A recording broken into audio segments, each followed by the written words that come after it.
Muito boa tarde. Vamos dar início ao Doutora Elisa Explica da tarde desta quinta-feira e hoje vamos falar de um tema super relevante que é o streaming e a distribuição autoral musical, né? Digital. Vamos começar definindo um pouquinho o que é o streaming, porque a gente fala muito isso, usa muito essa expressão, né, hoje em dia, mas às vezes a gente tem um pouco de dificuldade de saber exatamente o que significa o streaming, tá? Então, streaming, palavra que vem do inglês, né, que significa propagar, divulgar, ampliar, né, dar acesso, significa, na verdade, gente, uma nova maneira de distribuição de conteúdos, né? Então, dentro desse momento de vida digital que a gente está vivendo uma nova forma de propagar mesmo, de divulgar, de distribuir conteúdos autorais, né? Em especial, música e audiovisual, né? Ou seja, produções de vídeo e produções de musicais, de sons em geral, né? A gente também pode usar streaming para podcasts, então, ou seja, para distribuições de áudio e de vídeo. Ok? E como é que funciona esse streaming? Ele funciona, pessoal, a partir de uma nova maneira também de nos comunicarmos, que é a rede peer-to-peer, né? Ou seja, o que é esse peer-to-peer? Também vem do inglês, essas expressões são todas em inglês, a gente não tem muita tradução, mas é a rede de comunicação que se estabeleceu aí nas últimas décadas, em que não é preciso que a mensagem tenha uma central de recebimento, né? Os compartilhamentos se dão de pessoa para pessoa, tá? Por isso que é esse peer-to-peer, né? A ideia de pessoa para pessoa, ou seja, eu consigo transmitir pela rede mundial de computadores, né? Pela internet, um determinado arquivo, um documento para outra pessoa sem que tenha uma central onde aquilo esteja armazenado, né? Pelo menos sob o ponto de vista formal. Então, antes desse momento da rede peer-to-peer, do streaming, a gente trabalhava muito com a ideia do download, né? O conteúdo estava alocado em algum lugar, né? E aí era feito então o download, se baixava esse arquivo para um HD, para uma máquina, para um local físico, né? Relativamente físico, né? Uma estrutura, um equipamento que pudesse conter aquele dado, aquela informação, e a gente pudesse acessar essa informação a qualquer momento. Claro que o download ainda existe, né? Mas hoje não há mais a necessidade de eu baixar esse conteúdo. Eu posso acessar esse conteúdo através do streaming. Eu pago pelo serviço de streaming, né? De streaming, e aí eu passo a poder acessar esse conteúdo em tempo real. Esse conteúdo é transmitido e eu estou ali captando esse conteúdo em tempo real, né? Essa é a tecnologia que permite, por exemplo, essa comunicação que nós estamos fazendo aqui agora, né? Eu estou fazendo uma transmissão de streaming, né? De vivo, ok? E isso, mesmo depois que essa minha transmissão ao vivo ficar ali gravada, né? Ela vai ser editada pelos meus parceiros aí da Talentos Produções, o Humberto que está aqui com a gente, a Rúbia, toda a equipe aí da Talentos, e ela vai ficar disponibilizada aqui para vocês, né, no Instagram. E depois vocês podem ter acesso e vocês não precisam para isso fazer o download desse conteúdo, né? Não precisam que esse meu vídeo esteja arquivado na máquina de vocês, né? Esteja lá disponível na máquina de vocês para vocês acessarem, tá? Então é uma tecnologia nova. Isso, eu estou fazendo toda essa introdução aqui, né? Tecnológica, que nem é minha praia, é claro, até se tiver algum profissional de TI aqui, eu tiver falado alguma besteira, me perdoe, né? Eu estou falando não sobre o ponto de vista técnico, formal, mas sobre o ponto de vista do que é preciso saber para entender as implicações jurídicas aí do streaming, né? Então eu estou fazendo essa introdução porque essa maneira nova de transmitir conteúdos, ela revolucionou os direitos autorais. A nossa lei de direitos autorais, ela é da década de 90, né? Ela é de 1998, século passado. E ela era anterior até ao próprio advento da internet, ou melhor, né, a essa popularização da internet. Na época que a lei autoral saía, nós não tínhamos todos uma conexão em casa, muito menos de banda larga como nós temos hoje, com um acesso muito amplo, né, aos recursos da internet. Então a lei não tinha como prever esses novos usos e uma modalidade tão avançada como o streaming. Então a nossa lei não faz referência ao streaming, né? Embora ele tenha chegado para ficar e ele realmente revolucione as relações autorais, tá? Por quê? Por quê? Tá? Porque ele permite que o autor disponibilize o seu conteúdo, né, ali através de uma empresa. A empresa se torna detentora dos direitos patrimoniais de autor e essa empresa vai cobrar dos usuários pelo acesso ao serviço de streaming, né? Então é um novo contrato, uma nova maneira aí de se relacionar. Bom, streaming na área musical. Vamos falar um pouquinho disso, porque essa é uma área que na verdade alcança muita gente, né? Nós temos hoje aí várias plataformas digitais de streaming de música, né? Assim como temos de vídeo. Então, para dar alguns exemplos, né, de música, a gente tem a Deezer, o Spotify.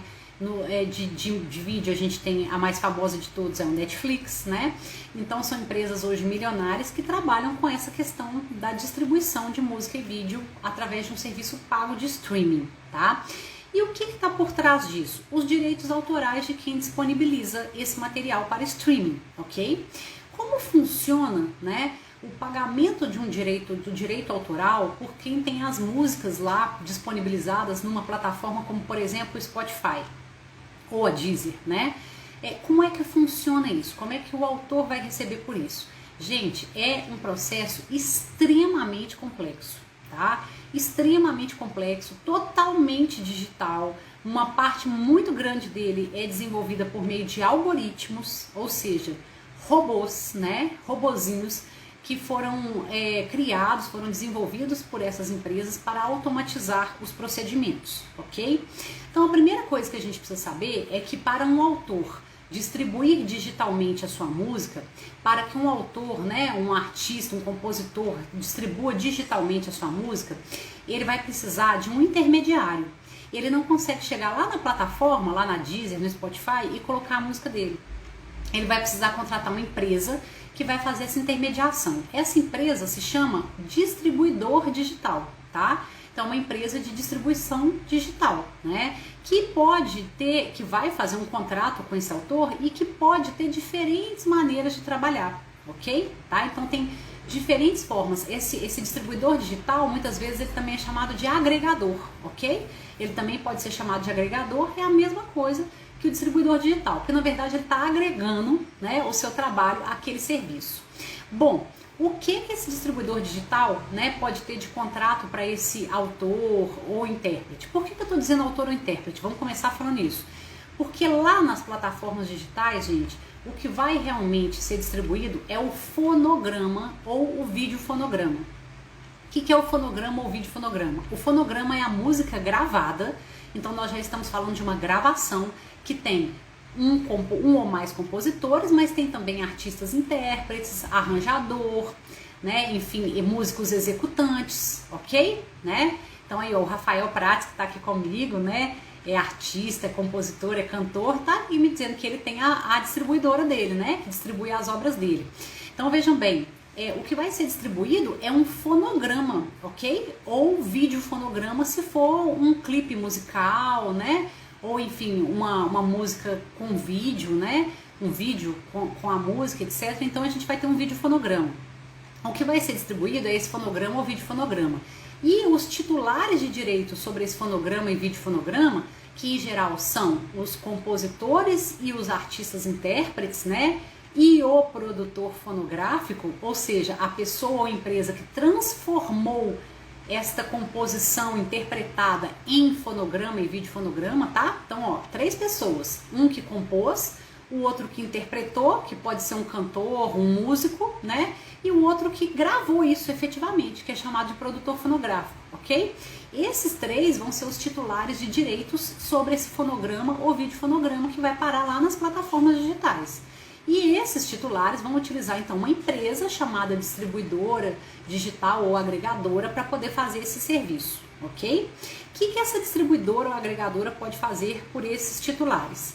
Bom, ela pode fazer diferentes prestações de serviço, que começam como, por exemplo, apenas distribuir, que significa fazer o trabalho da entrega lá na plataforma e pronto. como se fosse, vamos pensar aqui fisicamente, né? Pensa que você tem um pacote para entregar. Então você contrata uma empresa de distribuição, essa empresa vai lá e entrega seu pacote, né? Eles podem fazer esse trabalho logístico apenas, e se fizerem isso, eles normalmente cobram apenas um valor fixo, uma única vez, você paga, distribui e pronto, eles não têm mais nenhuma responsabilidade sobre o seu conteúdo. Esse é um modelo de contrato, tá?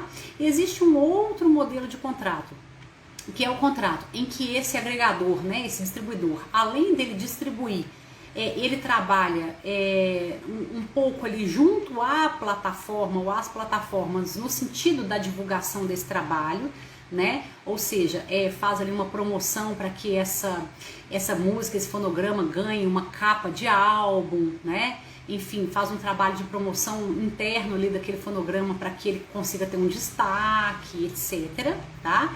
E quando é assim, normalmente a plataforma, o distribuidor, ele cobra um valor mais elevado, pode ser um valor mensal ou pode ser até mesmo um percentual sobre a participação econômica nos lucros que a distribuição daquele fonograma vier a gerar, né? Então, sobre os views, né, as visualizações, sobre a quantidade de streamings que forem feitas, né, ou seja, de acessos e de utilização daquela música. Então ele pode cobrar um percentual sobre isso. E aí vocês vão perguntar, quanto? Doutora Elisa, não sei, né, esse percentual ele é variável, ele é livre, ele segue muito uma regra de mercado de capitalista mesmo, de demanda, enfim, aqueles agregadores que são muito conhecidos, que são, às vezes tem melhores condições, às vezes não, né? Tem artistas que preferem agregadores maiores, outros preferem menores, enfim, tem uma série de variáveis que vai determinar isso, e é muito importante ver o contrato, ok? O que o contrato daquele distribuidor fala que vai ser a remuneração para ele fazer esse serviço de distribuição, tá? Então esse segundo modelo é um modelo de distribuição de música em que o distribuidor cobra um percentual, tá? Ou até cobra um valor mensal, porque ele vai promover junto às plataformas esse fonograma ou videofonograma, tá? E o terceiro modelo, também é muito comum, é um modelo de exclusividade, um modelo em que o distribuidor se torna o distribuidor exclusivo daquele conteúdo e ele se torna um parceiro dos titulares no processo de promoção desse fonograma. Então ele investe inclusive em marketing nas suas próprias redes sociais, dentro da sua própria estrutura. No caso desses distribuidores, são distribuidores que realmente agregam ao produto, eles agregam o selo de distribuição, né? Normalmente são distribuidores maiores, que têm uma estrutura melhor, que são amplamente conhecidos no mercado, que trabalham o seu selo de distribuição como forma de realmente promover aquele fonograma, tá? E trabalham de forma exclusiva, né? E aí, esses distribuidores cobram percentuais maiores de participação nos lucros, tá? Essas participações muitas vezes chegam a meio. Então, eles recebem metade do que for de streaming e os titulares de direitos recebem a outra metade, tá? Então, pode chegar a isso. Às vezes, menos, 30%, 40%, mas pode chegar a 50%, meio a meio, porque há um trabalho intenso aí, tá? Não só junto às plataformas, mas um trabalho de marketing, tá? Que acontece mesmo fora das plataformas, ok? Ou seja, acontece nas próprias redes desse próprio distribuidor, tá? Então temos aí diferentes modelos de distribuição. Bom, o artista então, né, volto a repetir, os titulares de direitos sobre aquele fonograma, que são compositor, artistas, intérpretes e executantes e os produtores fonográficos, né? Suponhamos que distribuíram lá para as plataformas, lá para o Deezer, para o Spotify e outras mais, através de um determinado distribuidor, tá? Então minha música tá lá, já está disponível nas plataformas. Como eu vou fazer para receber os direitos autorais, tá? E aí vamos começar explicando aí que não é só direito autoral, tá? Então existem dois tipos de direitos que esses titulares vão fazer jus. O primeiro deles, a gente vai chamar de direitos autorais, porque são mesmo, são aqueles direitos que pertencem a eles por serem os autores e ou titulares conexos, né? Só para esclarecer, o que é titular conexo? É alguém que não é autor, mas tem um direito conexo ao de autor. É exatamente o direito dos artistas, intérpretes e também dos produtores fonográficos, ok? Então esse pessoal, tá? Ou seja, autores e titulares conexos, eles têm pela lei de direitos autorais o direito aos direitos autorais sobre streamings. Toda vez que essa música for executada, esses titulares vão receber direitos autorais, tá? Quem cobra esses direitos autorais? Quem cobra esses direitos autorais é o ECAD, tá? O Escritório Central de Arrecadação de Direitos Autorais, que vai repassar esses valores de ECAD, tá?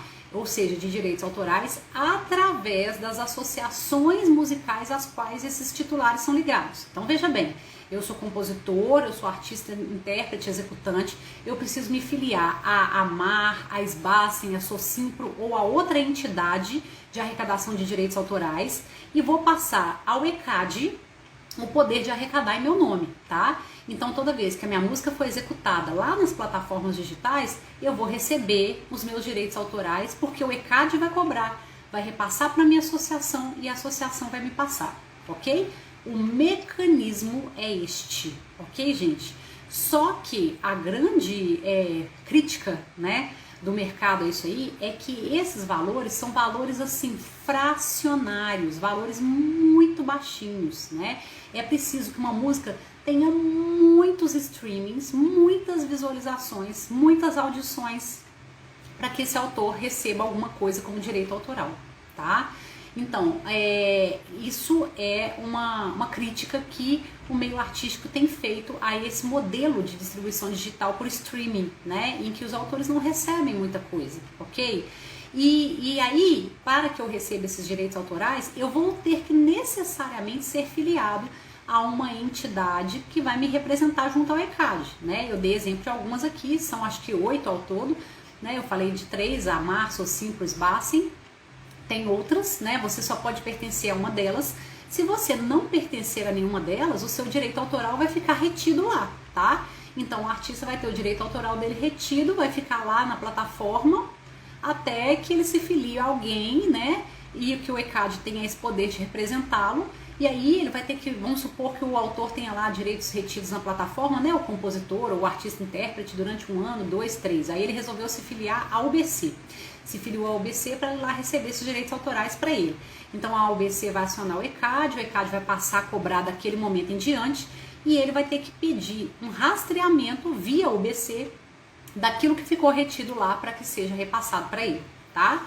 Então, direito autoral, é disso que nós estamos falando, tá, gente? De direito sobre execução via streaming, ok? Tá? E aí teve uma briga recentemente aí com relação às lives, né? Será que as lives, elas configuram ou não execução pública musical para cobrança do ECAD? Então a decisão, tá? A decisão foi no sentido de que configuram sim. E aí o ECAD passou a cobrar sobre as lives que são feitas e depois disponibilizadas lá, inclusive, né, se tornam gravações, um percentual de 5%, tá? Sobre o valor do patrocínio, principalmente lives patrocinadas, 5% sobre o patrocínio que essa live teve a título de direitos autorais, ok? Então essa é uma discussão recente aí que tem a ver com essa questão do direito autoral. Agora, pessoal, olha o pulo do gato, tá? Não é só o direito autoral que existe sobre streaming, tá? Então nós estamos falando do direito autoral, aquele por ter composto a obra ou ter interpretado aquela obra. Existe também um outro direito, que é o direito digital. É o direito que a plataforma vai pagar porque o seu fonograma ou videofonograma foi executado. É o direito sobre o streaming mesmo, entende? Essa é outro recebimento, é outra quantia, é outra cobrança, tá? Ou seja, esses artistas intérpretes, esses autores, eles vão receber diretamente pelo ECAD os direitos autorais e o streaming, aí sim, eles vão receber pelo distribuidor digital. Então lembra lá do distribuidor digital? Eu não falei que ele pode ter, por exemplo, um percentual sobre os streamings, né? Por exemplo, se ele for um super distribuidor digital, um agregador que faz todo o trabalho de marketing junto, né? Que tá ali, que promove o fonograma até nas próprias redes sociais dele, etc. Ele pode receber lá 40%, 50% do valor do streaming. Os outros 50% vão ficar para o autor e artistas intérpretes, né? E produtor fonográfico, ou seja, para os titulares de direitos, tá? Aí, quando a gente fala de streaming, o pagamento é um pouco melhor do que o pagamento de direito autoral. Ainda assim, é um pagamento feito por meio de algoritmos, tá? Tem um valor que é até difícil falar, assim, o Spotify, há pouco tempo eu fiz uma pesquisa, ele pagava 0,0005, né?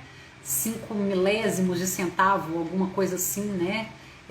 Por streaming, tá? Então isso significa dizer que é uma conta matemática que só pode ser feita por um robô que vai controlar esses streamings, né? Automaticamente, vai gerar essa cobrança automaticamente, vai gerar esse repasse automaticamente, né? E aí, enfim, aí o artista recebe aquilo no final. O Ícaro tá me perguntando aqui, olá Ícaro, que será que essa remuneração do streaming vale igual para o caso dos podcasts, né? Como podcasts do Spotify, tá? Na verdade, Ícaro, esse é um dos muitos, digamos assim, gaps, né? Que a gente tem aí em matéria de direito digital. Por quê? Porque as plataformas, elas alteram periodicamente a sua política de direitos autorais e de pagamentos, tá? Então elas alteram periodicamente essas políticas. No caso dos podcasts, tá? Isso vai variar muito de rede social, de plataforma digital para plataforma digital, né? No caso dos podcasts, nós não temos obras autorais sob o ponto de vista da música e do audiovisual, né? A gente tem ali um texto gravado. Claro que esse texto também é um produto autoral, né? Mas é de outra natureza. A voz ali, ela tem um papel de direito da personalidade. A nossa voz, a nossa imagem é protegida, né? E até pouco tempo, não sei se ainda é assim, os podcasts eles recebiam por publicidade, tá? Que é o mesmo método que o YouTube usa para remunerar views de conteúdos que não são musicais nem vídeo fonográficos, tá? Então, por exemplo, eu tenho lá um canal no YouTube, né? E eu tô lá querendo ser remunerada, monetizada. Eu tô falando, tá? Eu mesma, doutora Elis, tenho lá meu canal, né? Elisa DV. Tá cheio de vídeos lá, tá? Não tem música, são vídeos de conteúdo. Como é que eu vou ser remunerada, tá? Eu vou ser remunerada primeiro pela minha quantidade de seguidores, né? Porque eu começo a ter mais visualizações na medida em que eu tenho uma quantidade de seguidores mínima, e também por publicidades que o próprio YouTube vai inserindo no meu canal, né? E que as pessoas vão visualizando. Então, por visualizações das publicidades que são colocadas no meu canal. E isso ele vai progredindo. Quanto mais o meu canal vai tendo sucesso, vai tendo visualizações, mais publicidades vão sendo inseridas, é o próprio YouTube que insere, mais pessoas vão vendo as minhas publicidades, maior vai ficando a minha remuneração, a minha monetização, tá? Então, podcast no Spotify, até pouco tempo era assim, por não ser conteúdo musical, tá? Não sei se houve alteração da política deles nesse sentido. A gente precisa, assim, toda vez que um cliente pede, faz uma pergunta como essa, né, bem específica, a gente tem que ir lá e se atualizar com relação a essa plataforma específica e com relação a esse tipo de conteúdo específico para saber como está sendo feito, certo? Tá? Então é assim que funciona, né? E muda todo dia, gente, é uma loucura, tá? Então todo dia tem atualização, todo dia a gente tem que correr atrás, todo dia a gente tem que saber o que está acontecendo. É um mercado, assim, em ampla ascensão e modificação e que gera uma necessidade de atualização muito grande, tá? O que é a crítica, mais uma vez aqui, dos próprios titulares de direitos? É que realmente não dá pra gente ter controle sobre essas visualizações, essas monetizações. A gente recebe uma planilha pronta que essas plataformas mandam, né? No caso do streaming, mandam para os distribuidores e os distribuidores mandam para os seus clientes ou disponibilizam para os seus clientes, em que tem assim um monte de colunas com algoritmos mesmo, tá? Com números, numerações que a gente não entende, tá? E, enfim, ao Ícaro agradecendo. Que isso, Ícaro? Essa interação é super importante, né? Então eles mandam pra gente umas tabelas, tá? Umas planilhas de pagamento com um monte de colunas e numerações que a gente não entende, porque são esses algoritmos fazendo multiplicação de milésimos de centavos, né? E aí vem um resultado no final, um período de apuração, tá? Que pode ser, por exemplo, a cada 3 meses ou a cada 6 meses. Eles vão apurar o que houve de visualização nos 3 ou 6 meses anteriores, então tá sempre defasado, né? Agora eu tô tendo visualizações e tô recebendo a planilha do que foi lá atrás, né? Lá atrás. Então é sempre um pagamento pretérito, né? E aí a gente não tem como ter controle disso, a gente não tem como auditar, né? Essa é a grande questão, não tem como eu dizer assim, peraí, será que isso tá certo? né? Deixa eu entender melhor esses números. Então, assim, eu já vi vários distribuidores, é o que eu mais vejo acontecer, tá? Vários distribuidores, grandes, médios e pequenos, contratando equipe de TI, de profissionais de tecnologia da informação, para poder destrinchar essas planilhas, para compreender esses algoritmos, para simplificar para os seus próprios autores e artistas essas planilhas, para extrair o que realmente importa, né? Para ter algum parâmetro de pelo menos discussão com essas plataformas. Uma outra questão é que a maioria dessas plataformas é internacional, né? Então elas na verdade apuram visualizações no mundo todo, não é só no Brasil, né? E distribuem também para o mundo todo, né? Então normalmente elas são totalmente inacessíveis para um contato direto. Você não consegue. O distribuidor às vezes ainda consegue ter algum contato mais aberto, mas assim mesmo é uma coisa assim, é um serviço bem massificado hoje, sabe? Daqueles serviços assim que não tem muito como você ter um acesso, entender, participar ativamente. A verdade, gente, é que a gente ficou muito refém desse sistema que está se estabelecendo, né? Ou a gente aceita ou a gente não está na mídia digital, a gente não está nas plataformas, a gente não está no meio digital. E não tem muito como nós, advogados, fazermos muito pelos nossos clientes nesse sentido de auditar as contas, né? O que nós fazemos é explicar a eles todo esse processo que eu estou dizendo para vocês, que eles precisam ter uma associação de gestão de direito autoral ligada ao ECAD, que eles precisam ter um distribuidor, que eles precisam ter, né, entender o contrato do distribuidor e saber que tipo de direitos eles vão pagar para esse distribuidor e o que esse distribuidor vai fazer, né? A Fabiana, né, tá me perguntando se eu faço consultoria para empresas. Faço, tá, Fabiana? Faço muito. Tenho várias empresas que são minhas clientes permanentes, inclusive, tá? Em que eu presto serviço mensalmente, fazendo todo esse acompanhamento dos artistas, dos músicos, enfim, de todas as relações que essas empresas estabelecem com o mercado, tá? Faço isso tanto para as empresas, né? Eu tenho distribuidores que são meus clientes, como para os artistas, tá? Para os artistas, intérpretes, autores, compositores, né? Músicos, executantes, porque é uma relação bem complexa que envolve todos esses lados, né? E é preciso que todos eles estejam cientes dos seus direitos, é preciso que a gente aprenda e ensine todos os dias, né? Junto a essas pessoas ali no mercado trabalhando. A Fabiana tá dizendo que foi minha aluna, ó, que delícia, bom demais te ver aqui, viu? Então, pessoal, é isso, tá? São relações, assim, contemporâneas, tá? Complexas, que mudam todos os dias e que a gente precisa muito estar ligado nesses papéis, nessas pessoas, no que elas fazem. A Fabiana dizendo que vai me chamar, tá joia, Fabiana? Eu espero, tá?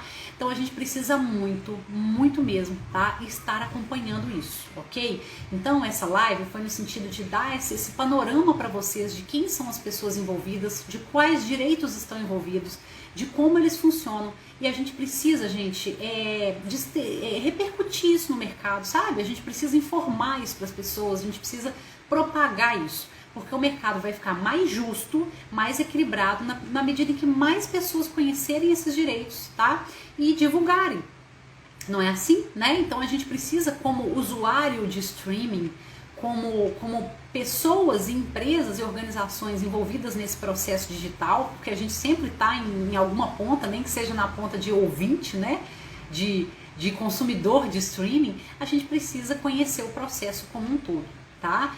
E os artistas iniciantes, principalmente, de todos os grupos que eu trabalho, o que eu mais gosto de trabalhar é com os artistas iniciantes. Por quê? Porque eu tenho a condição de formar esse artista, né? E a Fabiana me lembrando que foi minha aluna, né? Então eu sou professora universitária e gosto muito desse papel da educação jurídica, né? Então acho que o artista empoderado, ele gere a carreira dele sozinho, né? E hoje o artista precisa ter essa consciência de que ele precisa ser gestor também. Não adianta ele ser brilhante, sob o ponto de vista artístico, super talentoso, né? Se ele não fizer essa gestão da carreira dele, porque hoje essa gestão é muito profissional, né?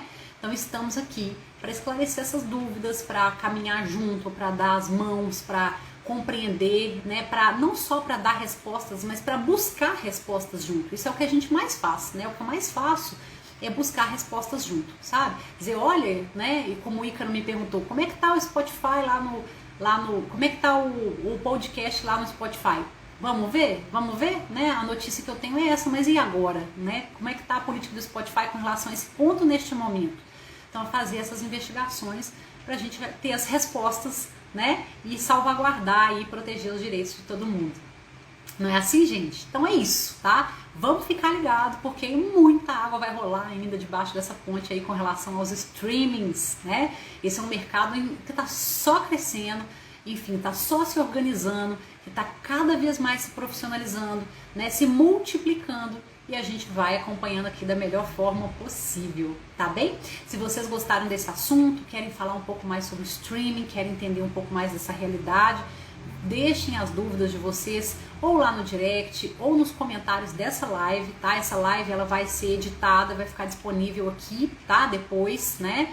Então vocês podem deixar os comentários aqui também, a gente vai respondendo, vai conversando, e podem acessar também, né, as minhas redes sociais, o YouTube, onde fica tudo lá também, tá? No YouTube é só procurar, entrar no YouTube e procurar Elis ADV, tudo junto.